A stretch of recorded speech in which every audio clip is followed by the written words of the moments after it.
করতে করতে আপনি যদি ব্যর্থতার অতল তলে চলে যান নূহ আলাইহিস সালামের মতো, তখন বলতে হবে রব্বি আন্নী মাগলুবুন ফান্তাসির, আল্লাহ আমি পরাজিত, আমাকে সাহায্য করুন।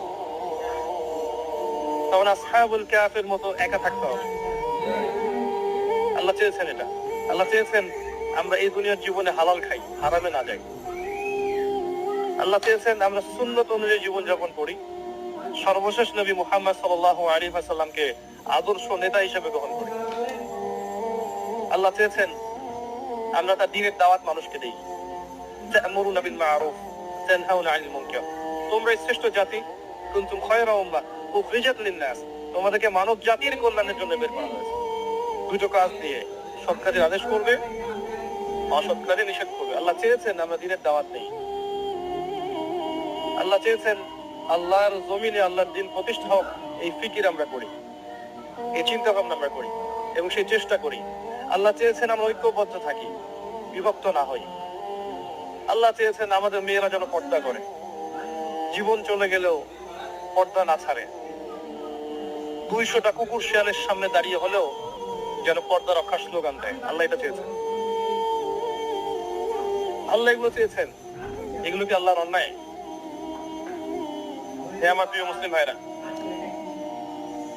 প্রত্যেকটা ঘটনার পিছনে আমাদের জন্য নিদর্শন আছে। আল্লাহর বান্দা বান্দীদেরকে আল্লাহর দ্বীন থেকে সরানোর জন্য শয়তানি শক্তির অপতৎপরতার শেষ নাই। আপনাকে আমাকে প্রথমে যে কাজটা করতে হবে, তাদের প্রতিটা অপতৎপরতার শেকড় খুঁজে বের করতে হবে, চিহ্নিত করতে হবে, তারপরে আপনাকে সলিউশনে আসতে হবে।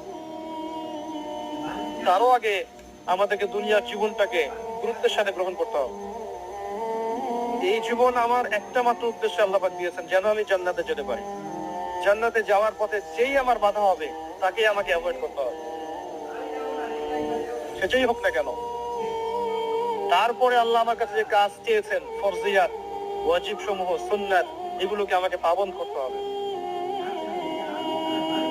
আমাকে ইলম অর্জন করতে হবে, আমাকে জানা অনুযায়ী আমল করতে হবে, আমার পরিবারটাকে গঠন করতে হবে নববীর আদর্শে। আবারও বলছি, গঠন করার ক্ষেত্রে গিয়ে যদি বলতে বলতে দাওয়াত প্রদান করতে করতে করতে করতে কাজ না হয়, আপনি আসহাবুল কাহফ হয়ে যান। এছাড়া কোনো অপশন নাই। নাহলে এই পারিবারিক ফিতনা আপনাকে দিন থেকে সরাই দিবে। পারিবারিক ফিতনা আপনাকে দিন থেকে সরাই দিবে। আপনাকে তারপরে হালাল রিজিক সার্চ করতে হবে। নিজের জান মাল সময় শ্রম দিয়ে দিনের